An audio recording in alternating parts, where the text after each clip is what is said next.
What is up, guys? Welcome back to the Unassisted podcast. Very different location for me today because I'm actually on holiday.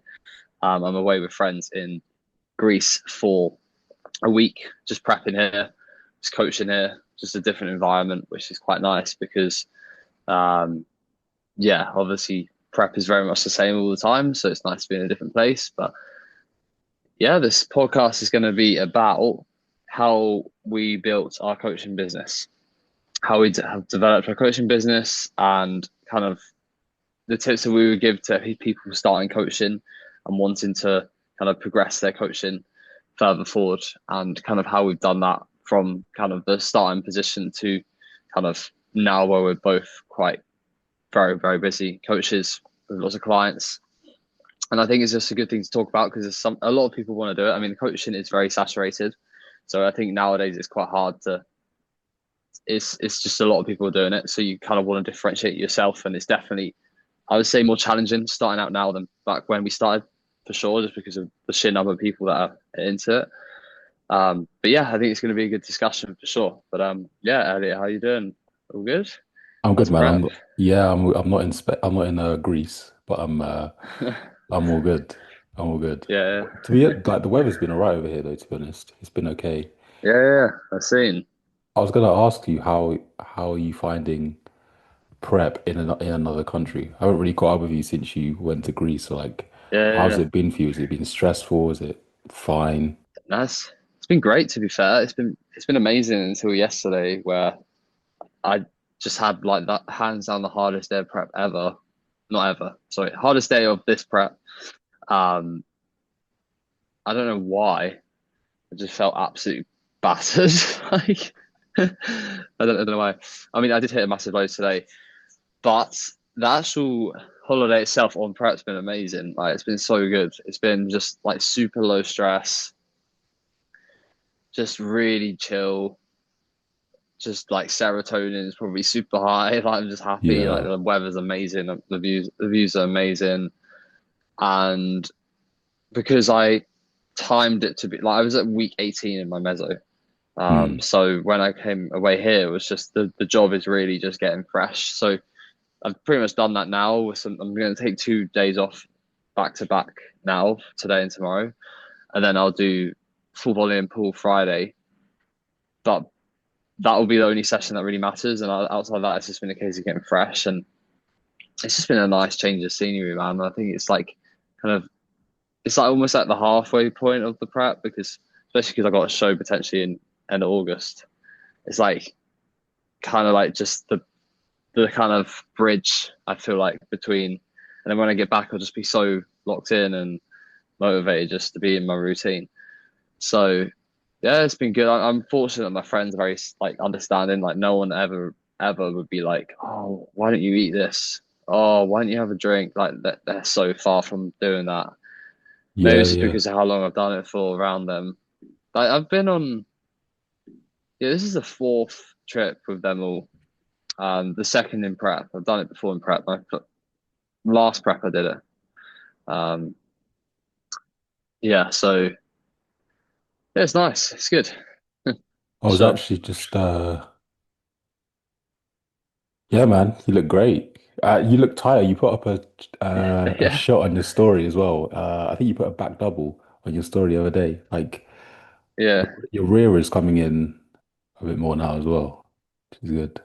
But It is. It is. this kid looks sick. This look really Yeah, good. that gym's I love it, but it's one of them ones where it's like so dirty and messy and the toilets are disgusting, but I love it.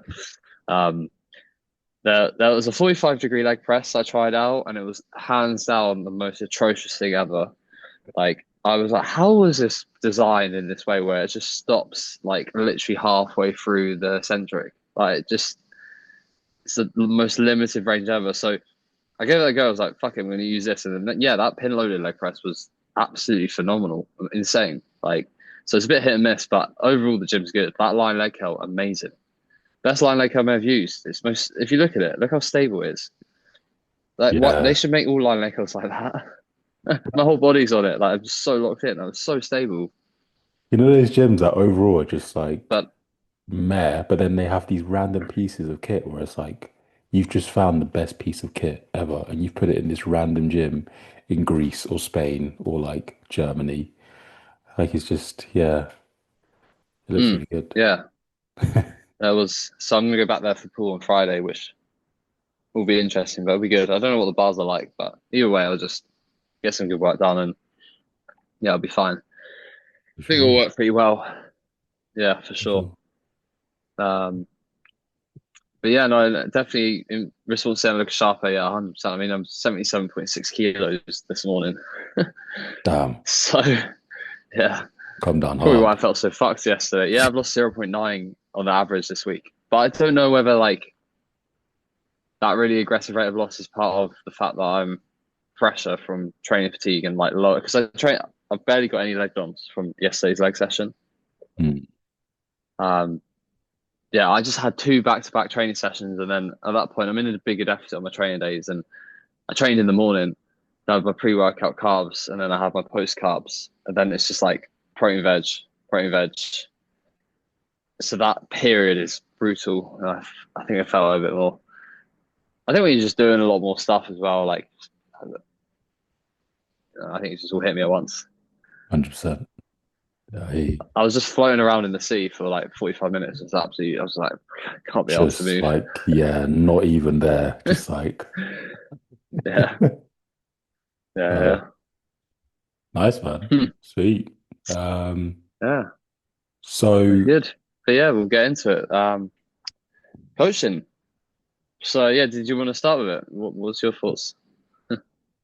just about like the industry as a whole and how to separate yourself, or are we going to go into a bit of a backstory as to, Yeah, so well, I guess we'll start. How about we start talking about like how we started coaching? So, I mean, one of the things I think is really important as you're getting into coaching is early doors, trying to just focus on just helping people and getting transformations. So, like the first thing I did is one of my friends is actually here on this holiday, so I helped him lose like 20 kilos. Um, and when you do that, the people around you, if you've got a good network and you know lots of people around you, the first thing you can rely upon as a coach is word of mouth and just getting more people in that like might be more lifestyle, not less bodybuilding, more lifestyle people. But the more people that you can help early doors, the more transformations you have, the more credibility you have as a coach to show your results.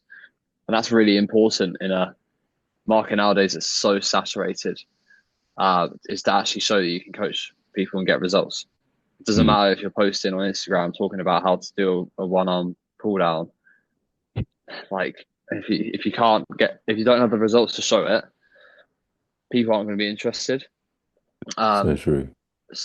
yeah, so that was the first thing I did, and then I went to uni, studied history, and then in the background of that, I was coaching maybe like 5 or 6 people, and I didn't want to push it in any way because I was at like Uni of Bristol's a really good university. Like it's intense and there's a lot of work. I didn't have time to be coaching loads of people, but I coached enough to kind of do it because I enjoy it, and then also make some money out there. Um, and then after university, what had happened is by that point I'd run many shows as a bodybuilder, and I'd reached a position where I was really walking the walk with my physique, and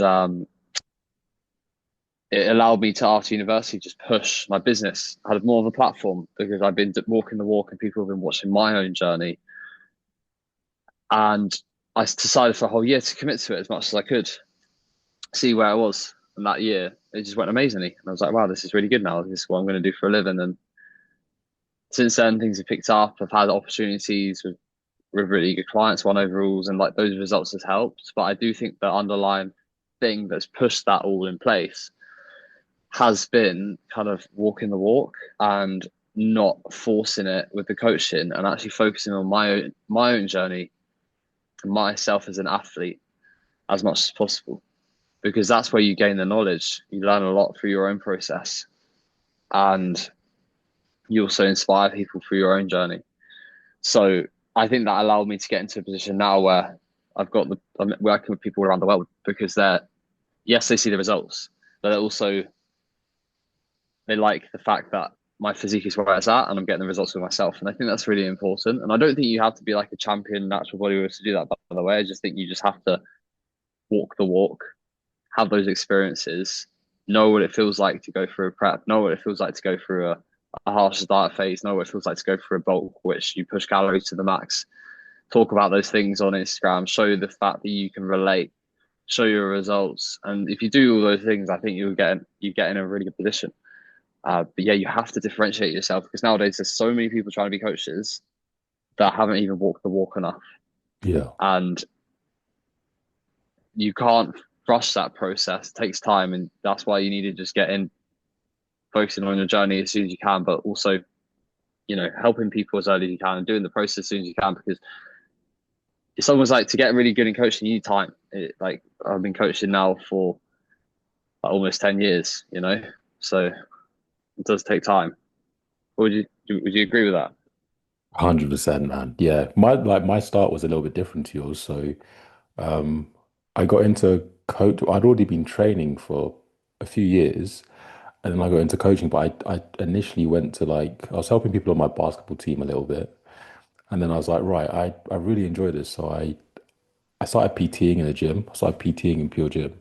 Mm, That was where I first started out. And I also don't think there's anything wrong with doing that as well. I think a lot of people are quick to, I just want to go online straight away.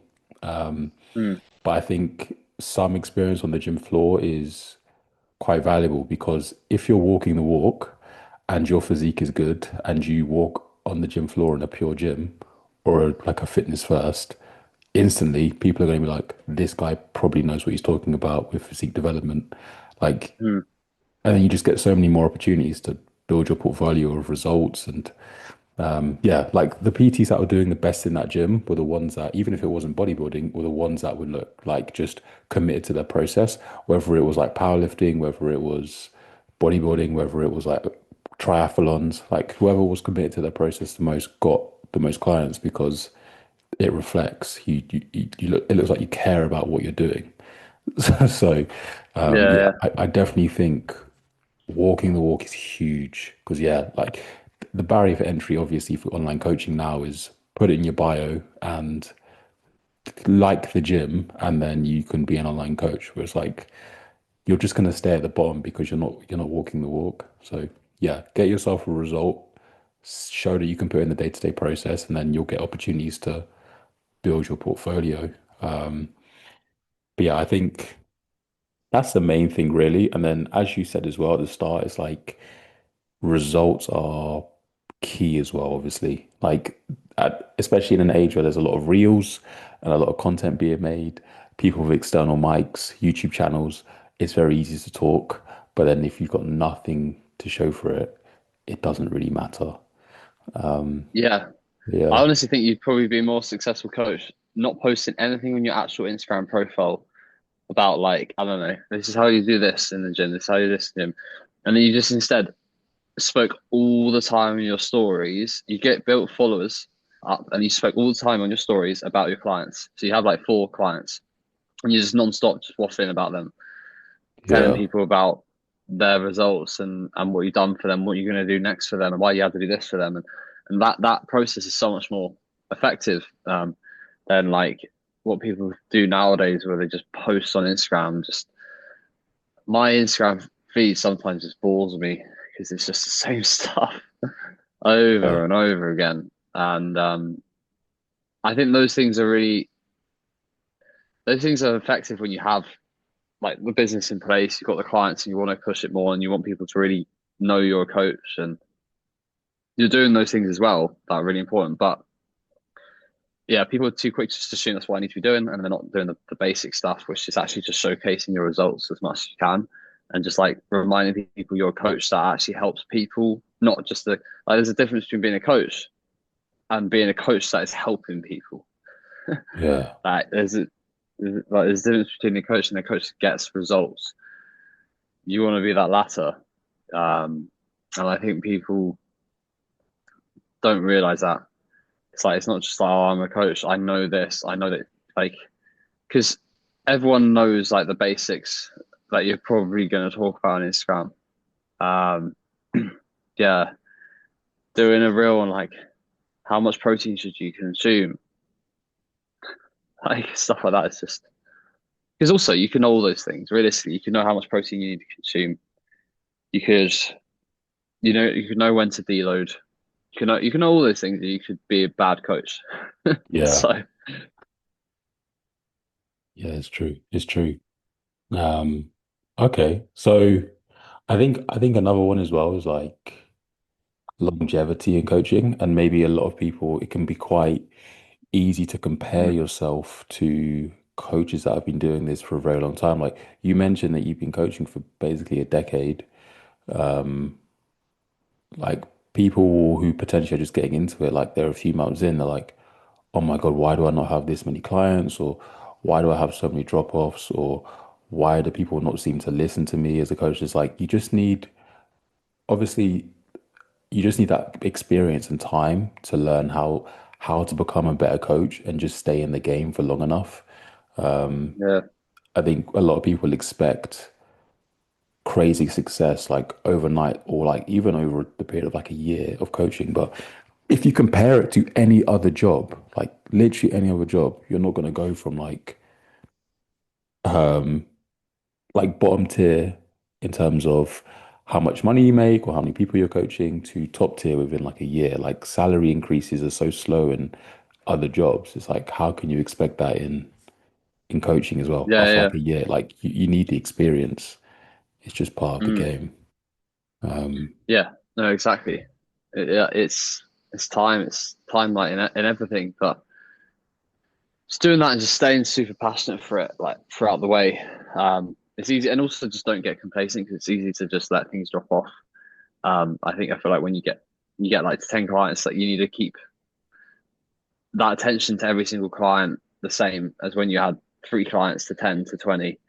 Um, so important. Like every client should get the same service and same attention from you, no matter how many you decide to work with. And that's kind of how, because the best way to build a business really in coaching is also retention. You know, if you give the best service to your individual clients and you focus on them as much as you can, you yeah, you build your business because you're not losing clients. right. And you don't want to be that coach that has like crazy churn where it's like in and out, in and out, in and out, and you're going up, but you're having to do all these setups and to start with new people, and you're not building that relationship. You're not building that time with that specific client. So that a really smart thing to do as a coach, if you really want to push a business, is again care less about the marketing. Obviously, the marketing is important; it should be in place, but you care less about the marketing. You care so much more about providing an amazing service to your clients that you have, because that is the key to kind of creating that kind of stability and just that growth in a much more, it's just an easier, more organic way as well to grow your business, and trying to like just bring in your next client, bring your next client, bring your next client. Just hold your clients, be patient, and it will come. Yeah, you'll Yeah, probably enjoy it more, to be honest. You'll probably enjoy it yeah, it's if it so much just more becomes enjoyable. like, oh, new client in like every 10 minutes and then that person leaves within a month and then it's like you're just chasing your tail Mm. basically. Yeah.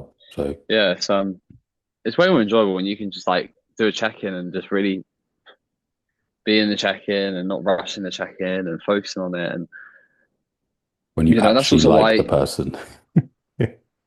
yeah, and that's also why you should charge a decent price once you get things going, because then you can, really focus, not be chasing like crazy numbers of clients all the time.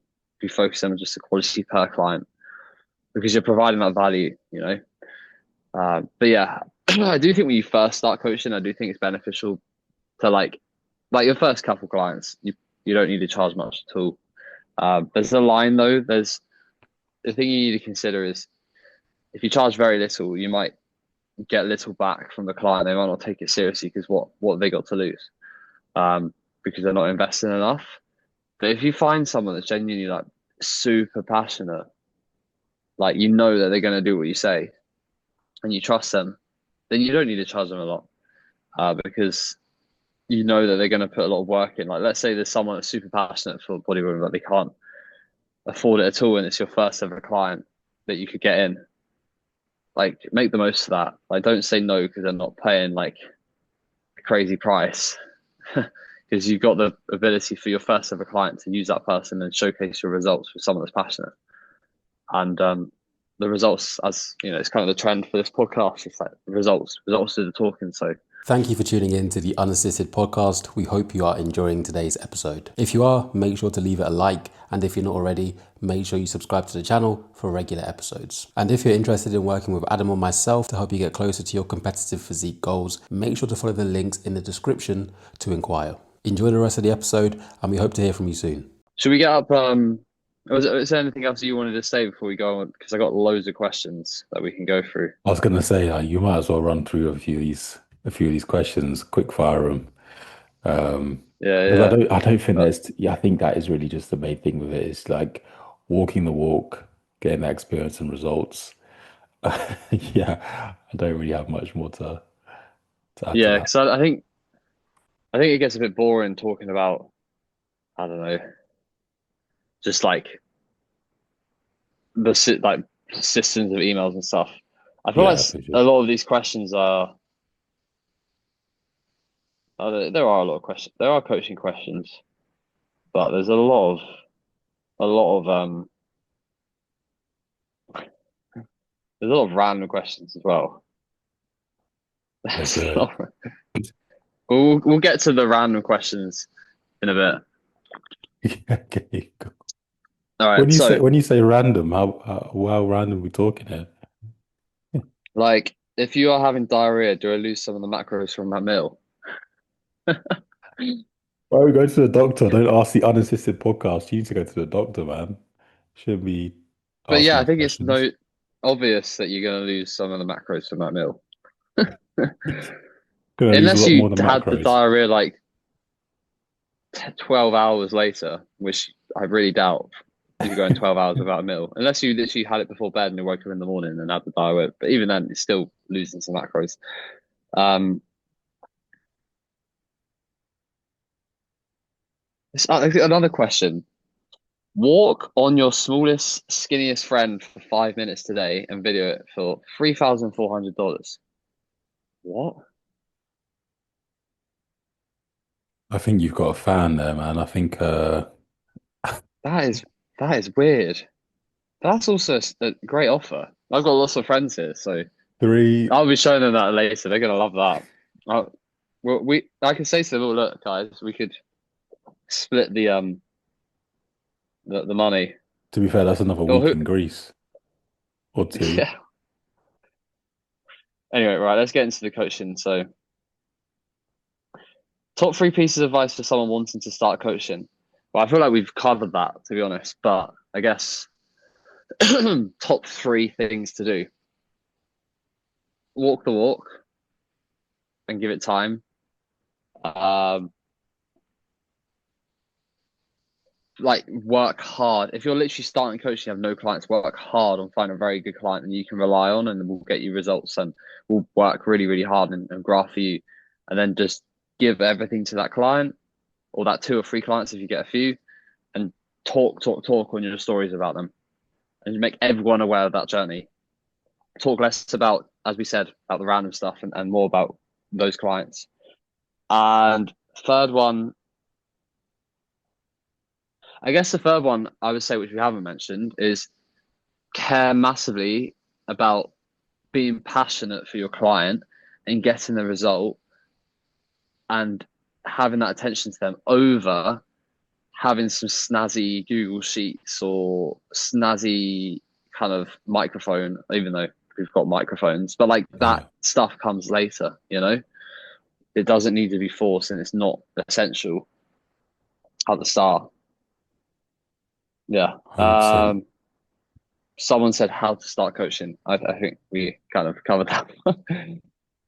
How did you get your first clients? So, yeah, I guess we could talk about that a bit more. How did you get your first ever client? You was at PT.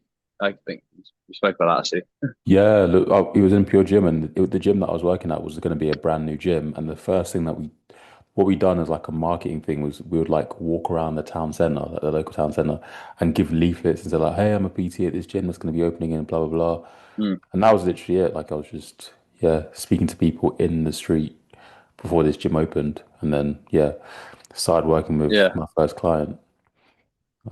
yeah, of course. I guess I'll just expand on mine because so like mine was a really good friend who's here. I helped him lose like 20 kilos. He's wanted to lose weight, and when at the time I was at sixth form, so I started sixth form, and at the sixth form was like 2,000 students, and then down the road there's another sixth form with like 2,000 students. So there was a big social network element kind of to this area. So I met lots of people. I met a lot of people. I got to know lots of people. A lot of people saw that I was into the gym, asking me questions. And then like that transformation with him, I posted on my stories, people saw it. And then from then on, it was just a case of word of mouth and people around me wanting to get advice and help. And that was kind of how I got my first few clients. But like my first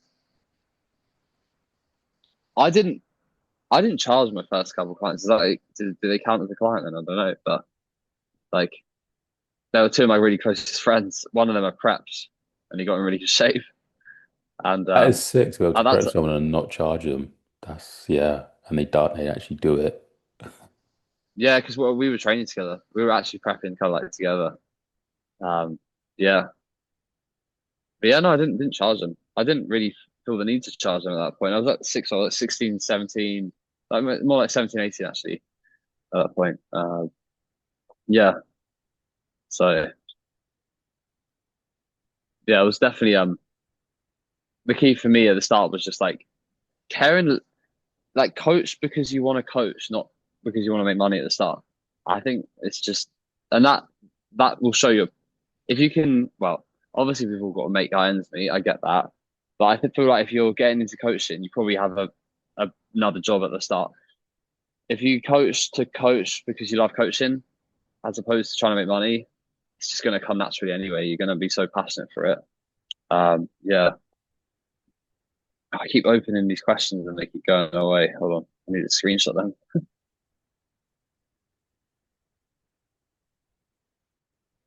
I think another thing that I'll add to also the question All about like right, a tip so for coaching is yeah, just if like when you're showing your clients and you're showing your coaching journey and you're walking the walk, obviously document that consistently. Don't like post once and then disappear for 2 months and then show up mm, again. Like you want to consistently keep showing up and showing results and yourself. yeah. That is very important. This is a pretty good question. Does it ever happen for some clients to start a prep but not finish it and mentally giving up? Yeah, I've seen that. I've Yeah. seen it like a couple times, and I think sometimes it's like just warranted, and it's like life changes, and it's not their fault. But then I have seen people just almost get surprised by prep and not like enjoy it and not want to do it. And yeah, I've seen it. It does happen. Prep's not easy. Yeah, Yeah, it's not easy. I also think sometimes as well there comes like a pressure, maybe from like partners or family, and yeah, like yeah, when you yeah. can't I've do seen it. social events and things aren't normal, your family's like, when's this finishing? When's this ending? And then people get in your ear and they're like, this is pointless, and Yeah, then like, oh yeah, that I think external pressure can definitely cause people to cut yeah. their prep as well. I feel like the longer I coach, the less that this happens though, because I think now I'm very conscious of giving clients time. So unless I really know them and know they're motivated, maybe they've done a prep before, I think it is important to maybe put them through like a growing phase, a pre-prep diet, maybe even a couple of diets. By the time you're going into the prep, you know they know what dieting is like really. And yes, Yeah, it's a little bit harder, but they're going to handle it because they've done many diets in the past and they've also committed to bodybuilding long term. So your family around you understand. Because if you've been like, oh, I want to compete in a few years, I'm working towards this goal. I want to compete. When it comes to that time, they're going to be very more understanding and like you get this fleeting thought, oh, I want to do a prep, and then you go over coach, and then you haven't even been tracking your food properly, and then your family are like, what? This is a different scenario. So give your Yeah. clients time to then to avoid that from happening. But it's a normal occurrence. Like people do that, and sometimes people have to cancel their preps for various reasons, but it's obviously something that you can avoid by giving it time and planning ahead, realistically. Yeah.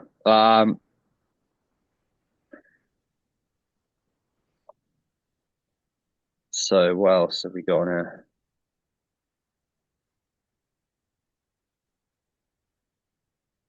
Biggest challenge you have faced as a coach, and how did you overcome it? Elliot, do you have any ideas on that one?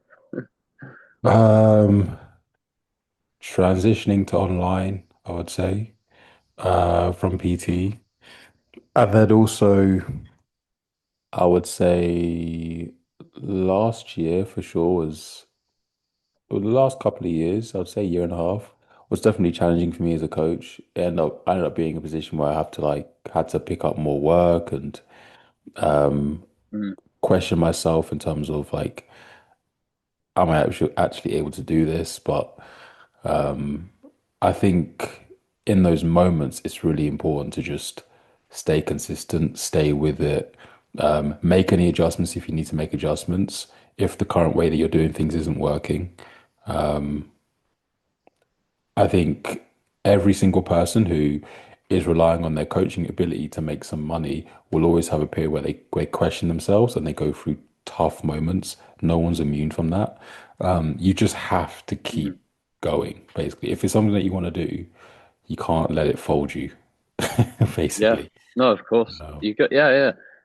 Like you got to fail in certain times to succeed, Yeah. and you go through coaching is it's also very, it's not linear. So like you'll notice you might have a lot of clients go in and then a lot of clients will come out, and it's just understanding that that's like a trend. It's like if you look at the markets and you look at performances of companies, it's not linear. They have bad times and good times, and it's the same with coaching. So, um, but yeah, you're flying now, so it's good you persevered through Yeah, it. Because now look at you now, and I mean, with your results this year with yourself and your clients, people are really going to see that. Yeah, for people sure. keep an eye out for Elliot's clients this year. Yeah, for sure. It's they're looking Yeah. pretty crazy already. Okay, so we're gonna do one more coaching related question, and then just two kind of random questions that we'll pick. So what to do to kind of make it your full time job and the steps to take and so on. I think I'll just answer this and say like essentially all you need to do is just keep doing what you're doing, as Elliot said. Like why would it change? Because now you're trying to make it your full time job. The service should be the same. And to get it to your full time job at that point, you just have to keep going. You have to keep going. You have to be consistent. You have to keep going to a point where you've got enough clients that and that's like a line that for you to decide. Like it's hard to say. It's like how much income do you want just solely from coaching, and then you can decide that. But the key thing is making sure that you keep putting enough effort into it and not let the other job take away from it. So then you can actually get to a point where you can go full time, because I think sometimes it's a lot easier just to make more money in coaching alone if you don't have another job, if that job's distracting you. But if you can put everything into it still, then it's fine. You just gotta keep going, I guess. Would you agree? I think that's kind of a pretty simple Yeah, answer you that just got to one. keep going. Yeah, you Yeah, just have to yeah, keep going. You have to keep going. And if you feel like, if you get periods of time where you need to get another job or pick something up, do it, cool. But just still make sure that your coaching is getting full attention, um, mm, to just keep improving. mm. Yeah, sure. So yeah, we'll just do two random questions I'll just pick now. So how many meals a day will be no carbs when you're at your lowest calories? So I think training day would be like three, hopefully not four. Well, when we say no carbs, what are we talking? Like Greek yogurt, that's got carbs in. Veg has carbs in. Like berries has carbs in. I guess So it's maybe talking like does that protein count? veg. I guess they probably said And meal. fruit? Does berries count in that bracket? Yeah, Probably. maybe low. We'll say low carbs, like sub 25 carb. It's or like around 25 carb at the lowest. I would say that's 3 meals for me right now, and I don't think it would go beyond that on the training day. And the rest day would probably be similar. I can't see it going less than that. And I don't think it should need to for most people, unless you have this extremely sedentary job or you're like a female and you're sub 60 kilos, and that will have to go lower because you're light. Or even if you're male and you're like low 60s, you can. There's lots of people like that. It's very normal to be that light, by the way. Some people panic if they're like low 60 kgs as a bodybuilder, but you can be, you can be good. Unless you're 6'2" and you're 60 kgs, then I'd probably worry there. Yeah, that's not good. Yeah. There's actually, what is the impact AI has had on coaching? Zero. It's made it a little bit more efficient for people that are really good with their systems. That's about it. If AI is taking your job, or you can no longer function as a coach because people are using AI over you, your coaching service is probably Yeah, diabolical. yeah. What's good about coaching is the personal element to it. It's the someone's in your corner and they understand you and they give you that support. And they hold you account because you're a person. Like you're not going to be accountable to a robot. You're not going to be, oh no, the robot's going to tell me off. Like, not that I tell people off, you know what I mean? Like it's just that accountability element is not present. Your favorite pose and bodybuilder of all time? Phil Heath, back double bicep. That's mine. Damn, that is a good one. That is a good one. That is mine. Yeah, has to be. Yeah. Either his most muscular, or or his back double. Um, Is Phil your favorite as well? Not Ronnie. think I actually think Phil's my favorite physique, but I do think Ronnie is better just The because goat. Yeah, just because he's a bit taller, a bit more mass. But Phil's physique is just so stupidly bubbly, like it's it's just like a cartoon. It's so yeah. ridiculous and peeled as It's well. People sleep on Phil's 2011. conditioning. Oh my God, man, joke. If anyone's after watching this podcast, anyone intrigued, just type in YouTube 2011 Phil Heath. Someone filmed it with their phone, like front row. It's the most insane video ever. Like that's like peak bodybuilding to me. He just walks out and he just looks like Superman, and It's a he freak. looks like plastic. He's so conditioned, he looks plastic when he hits. It's just crazy. So polished. That was his peak before his like stomach started playing up a little bit. Yeah. Yeah. 2011, 2013, 2016 feels ridiculous. Yeah, Ridiculous. yeah. So I think we're gonna leave it there. I think there's loads of questions, but what we'll do is I can maybe answer some in the next podcast, or we'll put another thing out asking for questions into the next podcast. But We'll I think revisit it's a been a few. been a nice kind of short but sweet podcast. This one, just talking about coaching, and hopefully people enjoyed it. Let us know what length of podcast people prefer. I say short but sweet, it's probably 40 minutes, but Yeah. if someone prefers like if people prefer a little bit longer, or if they like more like 30 to 40 minutes, let us know because I'm intrigued to know that. I wonder what kind of the viewer experience is like for that because I'm not watching my own podcast personally. Yeah. Uh, but so anything else you want to add, Elliot? Are we good? No, we're good, man. Maybe we should go full Joe Rogan with it and just like 3.5 hour podcasts. What do you think? Yeah. I think the frequency of uploads might drop off. Yeah. Yeah, Yeah. 100%. All right, sweet, man. Uh, yeah, brilliant. Well, appreciate everyone watching. Thank you for all the support. Podcast is going amazingly at the moment. Like the video, subscribe if you're new to the channel, and we'll see you guys soon. Peace.